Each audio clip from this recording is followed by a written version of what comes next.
Good evening students. चलिए, कल का हम लोग पहले वीडियो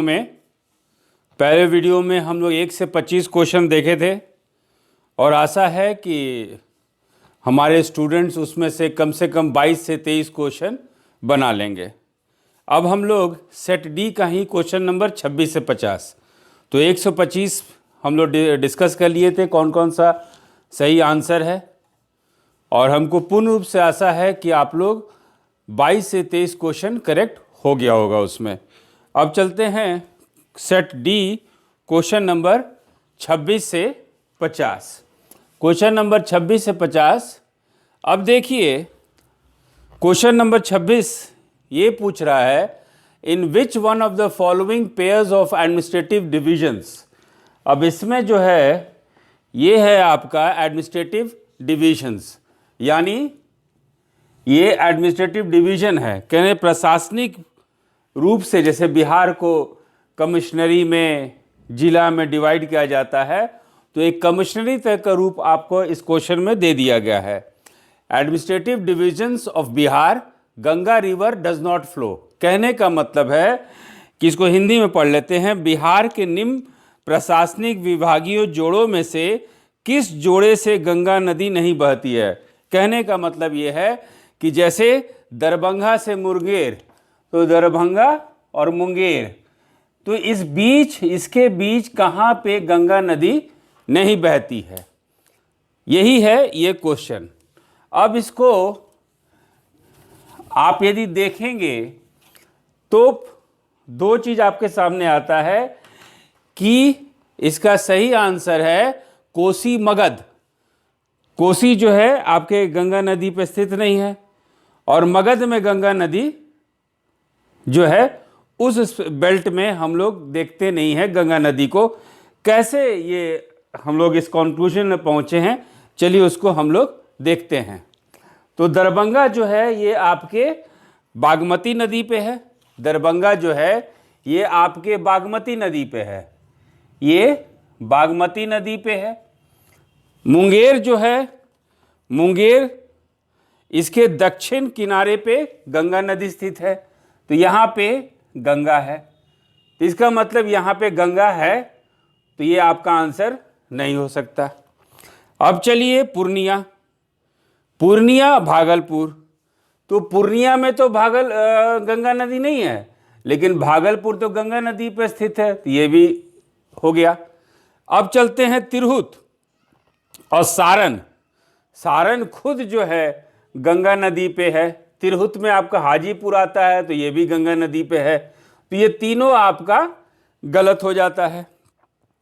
मगध है ना, मगध में गया, आपका नवादा, औरंगाबाद, जहानाबाद, ये सब आता है, और यहाँ पे गंगा नदी बहती नहीं है। तो सही आंसर होगा 26 का डी। यानी यदि हम लोग हिंदी में पढ़े, इसको हिंदी में देखें, तो हिंदी में बिहार के निम्न प्रशासनिक विभागीय जोड़ों में से किस जोड़े से गंगा नदी नहीं बहती है। तो कोसी और मगध ये जो जोड़ा है, यहाँ से गंगा नदी नहीं बहती है। इसको मैप में देखिएगा तो ये आपका क्लियर हो जाएगा। ये मैप में देखिए, ये आपका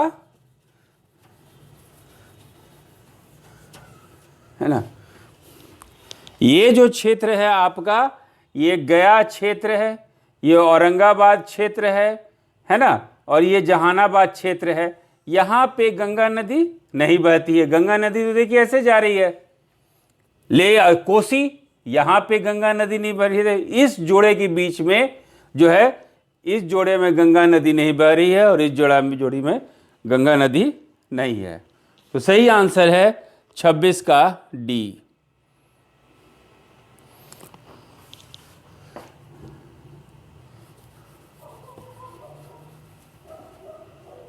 क्वेश्चन नंबर 27। क्वेश्चन नंबर 27 अब हम लोग देखेंगे, among the following pairs of tribe and district which one is not correctly matched. जनजाति और जिले के, एक तरफ जनजाति और दूसरी तरफ जिले के निम्न जोड़ों में से कौन सा जोड़ा सही नहीं है? तो एक है संथाल और बांका, कि संथाल लोग बांका में रहते हैं, ये सही है क्योंकि भागलपुर डिवीज़न में आपका बांका आता है और भागलपुर डिवीज़न में हम लोग को संथाल परगना, संथाल जो ट्राइब हैं, आदिवासी हैं, जनजातीय समूह हम लोग को मिलता है।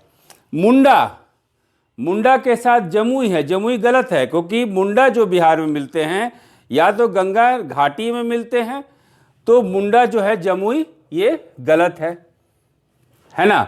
ओरांव के साथ दिया गया सुपौल, लेकिन ओरांव जो है ऐतिहासिक रूप से भी देखिएगा, हिस्टोरिकल इसका प्रमाण भी है कि वो चंपारण और शाहाबाद जो क्षेत्र में ये लोग मिलते हैं, तो ओरांव भी आपका गलत है। खरवार जो है भागलपुर दिया हुआ है, लेकिन ये गलत है। और सोन घाटी या सोन नदी और रोहतास में आपको खरवार मिलेंगे। तो which one is not correctly match, कौन सा सही जोड़ा नहीं है? तो वो है इसका आंसर बच्चों BCD, यानी 27 का आपका सही ऑप्शन है ई। 27 का सही ऑप्शन है ई। अब देखिए क्वेश्चन नंबर 28।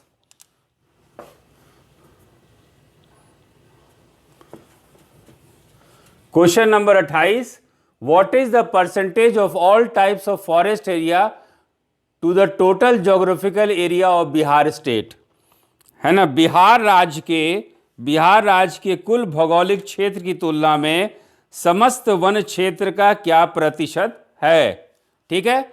अब यदि आप पुराना टेस्ट सीरीज याद रखिए किए होंगे, हम लोग टेस्ट सीरीज में किए थे, तो एक क्वेश्चन था, the recorded forest area of the state is 6473 square kilometre, which is 6.8% of its total geographical area. राज्य के 6473 वर्ग किलोमीटर दर्ज क्षेत्र में, मतलब 6473 वर्ग किलोमीटर जो है ये रजिस्टर्ड एरिया है फॉरेस्ट के लिए, है ना, इसको फॉरेस्ट के तहत इसको दर्ज किया गया है। इसमें से ये वन क्षेत्र है बिहार में, जो कि कुल भूगर्भिक क्षेत्र का 6.87% है। ये हम लोग के टेस्ट सीरीज में ये क्वेश्चन था और ये डाटा भी था, उसी को हम कॉपी किए हैं। तो क्वेश्चन नंबर 28 का सही ऑप्शन हो जाता है 6.87, यानी 28 का सही ऑप्शन है बी। 28 का सही ऑप्शन है B. Question number 9, which one of the following district is having the only national park of India? Question number 29 जो है, निम्न में से किस जिले में बिहार का एकमात्र राष्ट्रीय उद्यान स्थित है? तो वो है बच्चों, सही आंसर है आपका पश्चिम Champaran, waste Champaran.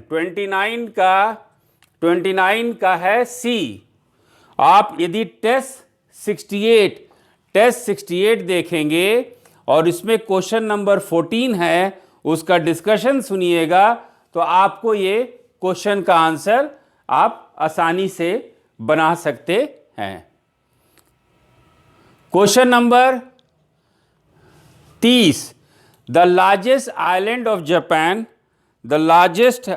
Of Japan in terms of the geographical area is, Hindi में पढ़ देते हैं बच्चों, भौगोलिक क्षेत्र की दृष्टि से जापान का सबसे बड़ा द्वीप कौन सा है? ठीक है, याद होगा हम लोग करंट अफेयर्स में वेल के बारे में बात कर रहे थे कि वेल का सबसे ज्यादा पोचिंग, सबसे ज्यादा शिकार वेल का जापान करती है। ठीक है, और इसलिए कारण है कि जापान जो है रिसर्च के नाम से करती है। कारण ये है कि जापान के उनके संस्कृति में वेल के तेल की जरूरत पड़ती है। तो ये सब कारण पे हम लोग चर्चा किए थे और उसके भौगोलिक क्षेत्र पे भी हम लोग डिस्कशन किए थे। और जब भौगोलिक क्षेत्र पे डिस्कशन किए थे तो हम लोग बात किए थे कि जो जापान है 5 द्वीपों में 5 उसके मुख्य द्वीप हैं। बहुत सारे द्वीप हैं लेकिन मुख्य द्वीप हैं, the main islands are only 5। और इस 5 आइलैंड्स में होन्शु जो है सबसे बड़ा जो है ये द्वीप है, सबसे ज़्यादा जो है आबादी है इस द्वीप में, और यहीं पे आपका टोक्यो जो राजधानी है वो यहाँ स्थित है। तो 30 का सही आंसर है बी यानी होन्शु। 30 का सही आंसर है बी यानी Honshu.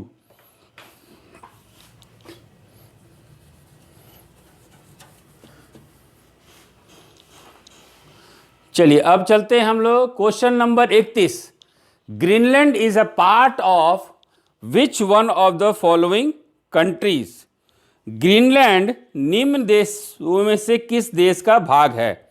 Denmark, Finland, Canada, United kingdom या E option?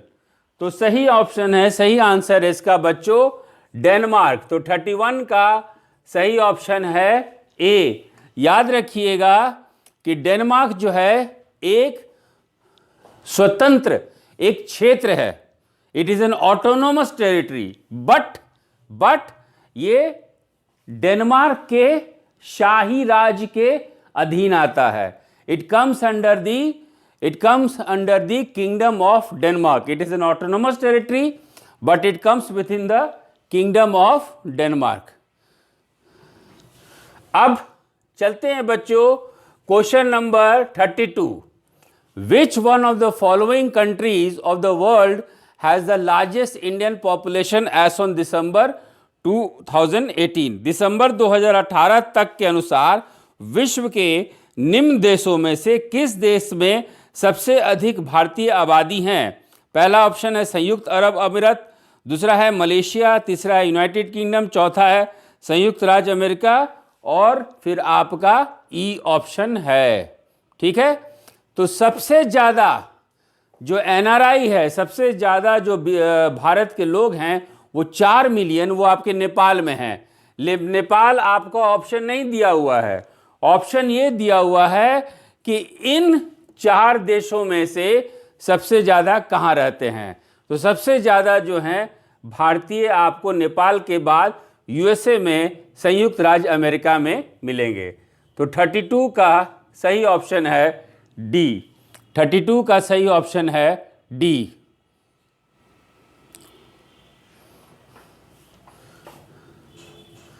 Question number 33। Among the following countries which country has recorded the highest annual gold output in terms in 2019? इसको हिंदी में पढ़ लेते हैं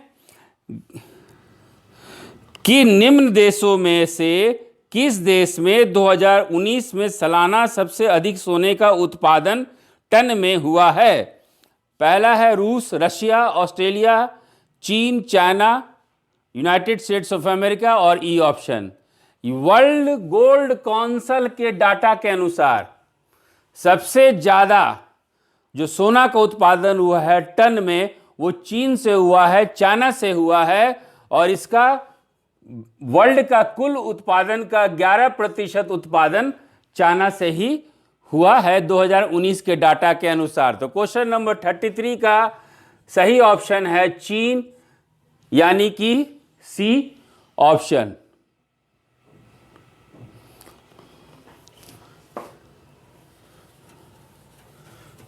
question number 34। Among the following continents which one has the highest number of countries, है ना? तो question number 34, निम्न में से किस महाद्वीप में सबसे अधिक देश है? यूरोप, एशिया, अफ्रीका, उत्तरी अमेरिका? सही आंसर है अफ्रीका। 34 का सही आंसर है अफ्रीका यानी सी ऑप्शन। अफ्रीका में कितने देश हैं? तो 54 कंट्रीज हैं, 54 देश हैं। एशिया में कितने देश हैं? तो 48 है। और यूएसए में कितने हैं? तो 23 हैं। तो सबसे ज़्यादा आपका अफ्रीका में हो जाता है। ठीक है, अब 35 question number 35।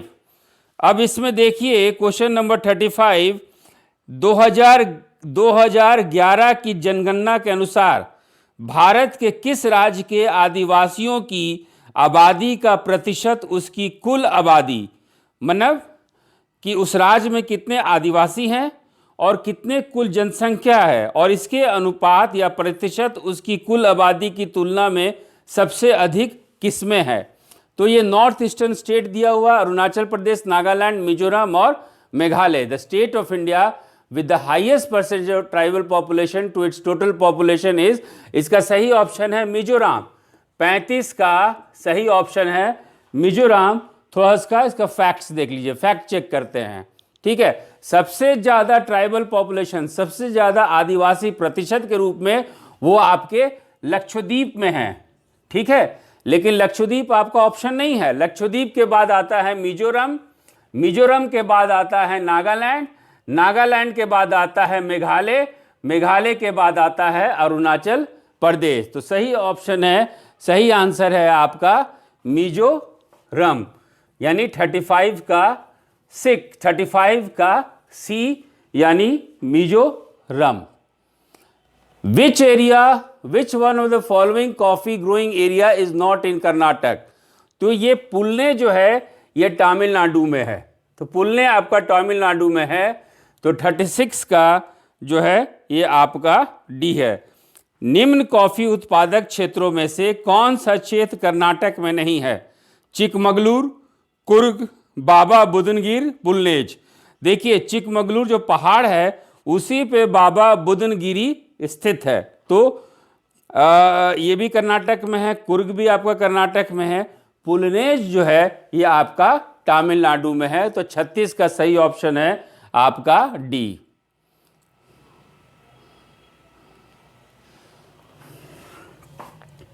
Question number 37, which one of the following district is the largest in terms of geographical area.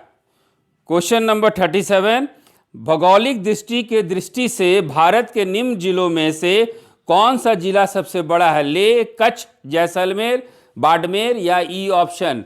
देखिए लेह का क्षेत्रफल है, कुछ बच्चे इसको सही बोले होंगे, तो लेह का क्षेत्रफल है 45,110 वर्ग किलोमीटर, ठीक है।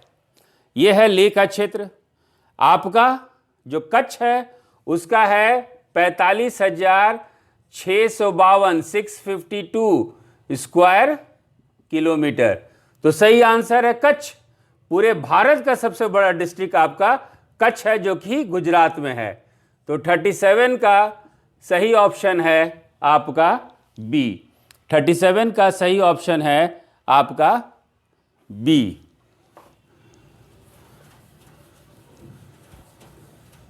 क्वेश्चन नंबर 38, क्वेश्चन नंबर 38,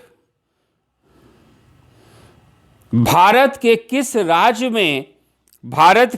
राज्य में वन्य जीव अभयारण्य सबसे अधिक संख्या में है। Karnataka, Tamil Nadu, Maharashtra, Madhya Pradesh. The state of India with maximum number of wildlife sanctuaries is in Karnataka, Tamil Nadu, Maharashtra, Madhya Pradesh. तो महाराष्ट्र सही ऑप्शन है। 38 का है सी, 38 का है सी। यदि हम लोग संघ शासित प्रदेश भी जोड़े, यदि हम लोग यूनियन टेरिटरी की बात करें, पूरा सच इंडिया की बात करें, तो सही ऑप्शन होता है अंडमान और निकोबार द्वीप समूह, है ना। अंडमान और निकोबार द्वीप समूह या अंडमान और निकोबार आइलैंड, वहां पे 96 वाइल्ड लाइफ सेंचुरी है। उसके बाद है महाराष्ट्र में 46, 46, और सबसे कम है कर्नाटक, उसके तीसरे नंबर पर कर्नाटक 30 है। तो 38 का महाराष्ट्र सी ऑप्शन सही है। Which of the following rivers flowing in Bihar is a north flowing river. Question number 39, Bihar में प्रवाहित होने वाली निम्न नदियों में से उत्तर की ओर प्रवाहित होने वाली कौन सी नदी है। बागमती, कमला, कोसी, गंडक। कोई नदी नहीं। आप पढ़े हैं, आप ज्योग्राफी के क्लास में वर्कबुक में आप मैप है कि सारी उत्तर बिहार की नदी जो है स्नोफेड माउंटेन है, सारे लोग हिमालय से आते हैं, और ढलान के अनुसार ये उत्तर से दक्षिण की ओर ये जो है नदियां जाती हैं। तो ऐसा जो है सही ऑप्शन जो है 39 का ई है। कोई भी नहीं, 39 का है ई, 39 का है ई। अब देखिए, ये है मैप, ये मैप आपको हम लोग वर्कबुक ज्योग्राफी में किए थे। तो बागमती नदी है, ये है आपका बागमती नदी, हिमालय से आ रही है, दक्षिण की ओर जा रही है। दूसरा है कमला नदी, ये है कमला नदी, हिमालय से जा रही है, दक्षिण की ओर जा रही है। कोसी हिमालय से निकल के दक्षिण की ओर जा रही है। और गंडक, गंडक आपका ये है। तो all are south flowing rivers, सारे लोग दक्षिण की तरफ जा रहे हैं, उत्तर की तरफ कोई भी नदी नहीं है। तो ई ऑप्शन, 39 का ई ऑप्शन। Question number 40। ये क्वेश्चन हम लोग ज्योग्राफी मेंस में पढ़े थे, यूपीएससी में भी इस पे क्वेश्चन आया था, उस पे भी हम लोग डिस्कशन किए थे। तो question number 40, Atal tunnel is across which one of the following Himalayan ranges? Zanskar, western Pir Panjal, Ladakh, eastern Pir Panjal, है ना। निम्न हिमालय पर्वत श्रेणियों में से किस पर्वत श्रेणियों को अटल टनल पार करती है? जास्कर, पश्चिम पीर पंजाल, लद्दाख और पूर्वी पीर पंजाल। तो पूर्वी पीर पंजाल ईस्टर्न पीर पंजाल को पार करती है। 40 का सही ऑप्शन है डी, 40 का सही ऑप्शन है डी।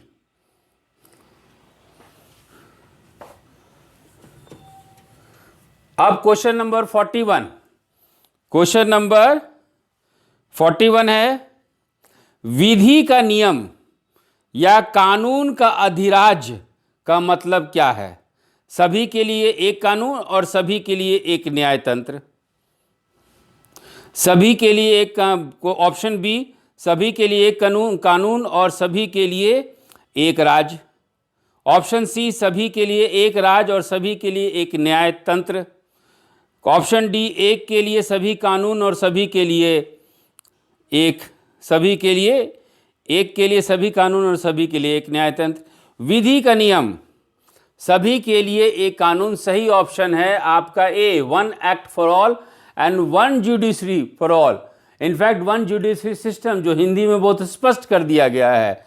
तो क्वेश्चन नंबर 41 का सही ऑप्शन है ए, क्वेश्चन नंबर 41 का सही ऑप्शन है ए। देखिए, रूल ऑफ लॉ, ये जो है, ये शब्द जो है फ्रेंच से लिया गया है, ला प्रिंसिपल डी लीगैलिटी, ला प्रिंसिपल डी लीगैलिटी इसका ओरिजिनल, इसका शब्द है ना। और इसका मतलब होता है जो सरकार विधि के सिद्धांत पे हो, और नियम जो है इंसान से ऊंचा नहीं है, मीन्स विधि के सिद्धांत पे हो, कौन सा व्यक्ति कैसा हो उस सिद्धांत पे ना हो। तो जब सरकार विधि के सिद्धांत पे हो, प्रिंसिपल्स ऑफ लॉ हो, तो उसको हम लोग रूल ऑफ लॉ कहते हैं। Question number 43, question number 43, which article gives the list of 29 functions to be performed by the panchayati raj institutions, है ना। पंचायती राज संस्थाओं को 29 कार्यों की सूची किस अनुच्छेद के तहत दी गई है? अनुच्छेद 243H, अनुच्छेद 243E, अनुच्छेद 243F, अनुच्छेद 243G। ठीक है। अब देखिए, अनुच्छेद 243 जो है, ये हम लोग जी के बारे में बात करें तो इसमें powers, authorities and responsibilities of panchayat कहा गया है। पावर मतलब शक्ति, अथॉरिटी मतलब प्राधिकरण, कार्य करने की जिम्मेवारी और कार्य करने की शक्ति, क्या क्या कार्य करना है, ये सारा कुछ जो है अनुच्छेद 243G क्लॉज में दिया हुआ है। तो 42 का सही ऑप्शन है, 42 का सही ऑप्शन है डी, 42 का सही ऑप्शन है डी। ठीक है। 42 का अनुच्छेद, sorry, question number 42 set D का सही ऑप्शन है डी, सही ऑप्शन है डी। चलिए अब हम लोग अगले क्वेश्चन पे चलते हैं।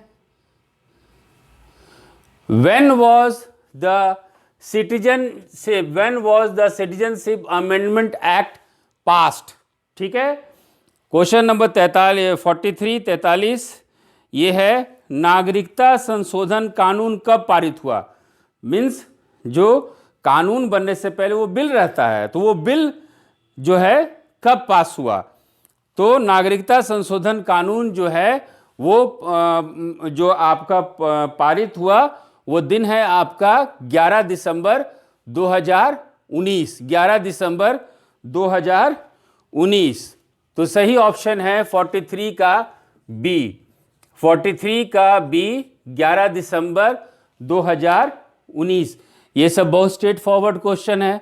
अब देखिए question number 44, the legislative origins of the 73rd constitutional amendment act can be traced back to which constitutional amendment bill. मतलब एक्ट आने से पहले, कानून आने से पहले बिल होना चाहिए। तो कौन सा बिल है?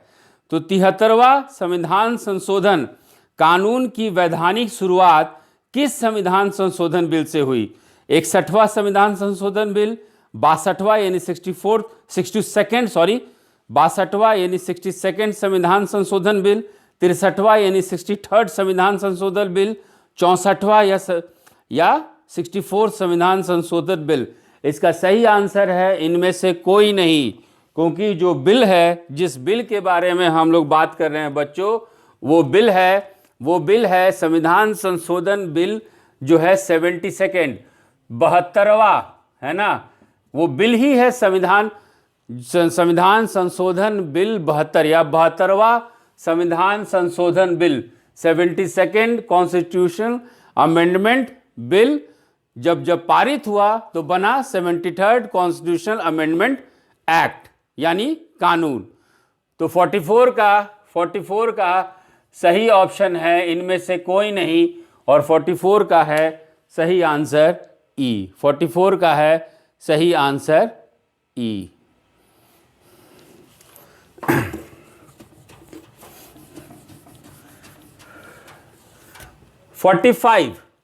Which company established its factory in 1632 at Patna, Bihar?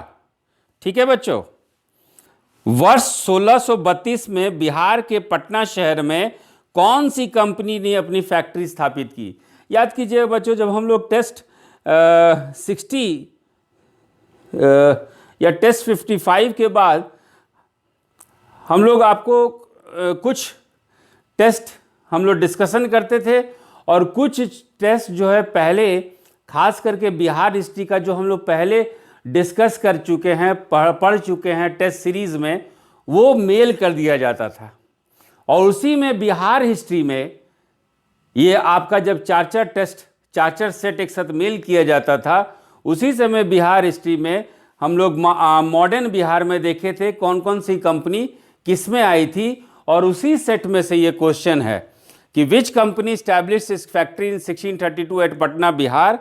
ठीक है बच्चों, और जो है हिंदी में इसको वर्ष 1632 में बिहार के पटना शहर में कौन सी कंपनी अपनी फैक्ट्री स्थापित की। तो जो आपके क्वेश्चन में है वही हम लोग बात किए हैं कि वो है Dutch east India company. Dutch east India company जो है 1632 में पटना में फैक्ट्री लगाई, और आज जो वो जगह है जो डच ईस्ट इंडिया कंपनी जहाँ पे फैक्ट्री लगा था, आज उसको हम लोग पटना कलेक्ट्रेट के नाम से जानते हैं। पटना कलेक्ट्रेट, जो आज का वर्तमान का पटना कलेक्ट्रेट है, वो मूल रूप से डच ईस्ट इंडिया कंपनी का फैक्ट्री था। याद कीजिए हम लोग ये डिस्कस किए थे। तो 45 का है आपका सही ऑप्शन है बी। 45 का सही ऑप्शन है बी। अब देखिए दो कॉन्सेप्ट है, सेंट्रलाइजेशन यानी केंद्रीकृत, दूसरा है डिसेंट्रलाइजेशन यानी विकेंद्रीकरण। सेंट्रल गवर्नमेंट पावर्स कुछ है विकेंद्रित करती है राज्यों को, ठीक है, राज्य कुछ पावर देते हैं नगर निगम को, पंचायती राज को, तो ये हो गया विकेंद्रीकरण। उसी पे एक क्वेश्चन है, निम्न में से कौन सा विकेंद्रीकरण का विशेषता नहीं है? स्वायत्ता, ऑटोनॉमी, ये विशेषता है कि आपको कुछ शक्तियां दी गई और आप उसमें स्वायत्त हैं कुछ भी डिसीजन लेने के लिए। दूसरा है पीपल्स पार्टिसिपेशन, लोक सहभागिता, यस ये भी सही है। तीसरा है to instil non confidence among local community, स्थानीय समुदाय में आत्मविश्वास को नहीं जगाना, ये नहीं है ना।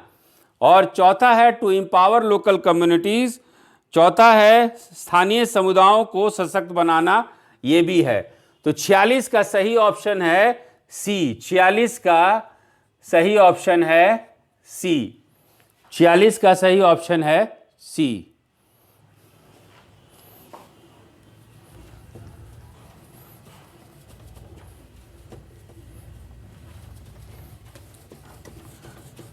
क्वेश्चन नंबर 47, इसको हम लोग कई रूप में इस क्वेश्चन को हम लोग अटेम्प्ट कर चुके हैं, खास करके लॉकडाउन के पीरियड में।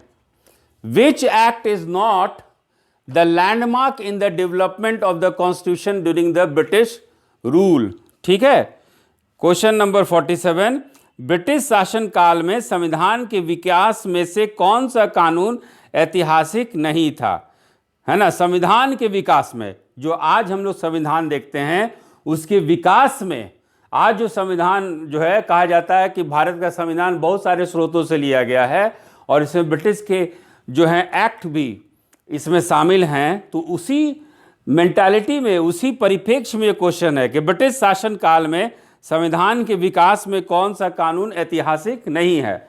तो ये जो सबसे अंतिम वाला ऑप्शन है, D option, the protection of civil rights act 1955, जिसको कि हिंदी में हम लोग पढ़ सकते हैं protection of civil rights act 1955, ये नहीं है। बाकी ए बी सी जरा हम लोग देख ले, ए बी सी हम लोग देख ले। रेगुलेटिंग एक्ट 1773, इस रेगुलेटिंग एक्ट 1773 का महत्व क्या था कि भारत में प्रशासनिक कार्यों का नींव रखा गया था कि एडमिनिस्ट्रेशन कैसा होना चाहिए, भले ही सेंट्रलाइज था, उसका नींव रखा गया था 1773 में। तो 1773 सही है। तीसरा है चार्टर एक्ट ऑफ 1833, तो जो नींव 1773 में लगा गया था उसका काम पूरा हुआ आपके 1833 के अधिनियम से, 1833 से। और तीसरा है गवर्नमेंट ऑफ इंडिया एक्ट 1919 का जो आपका कानून है, अधिनियम है 1919।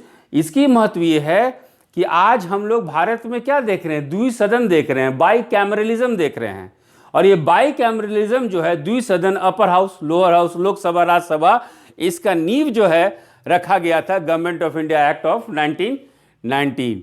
तो ऐसे स्थिति में 47 का जो है, 47 का सही ऑप्शन है डी, 47 का सही ऑप्शन है डी। तो क्वेश्चन ये है कि आज जो भारत का संविधान देख रहे हैं उसमें किस किस अधिनियम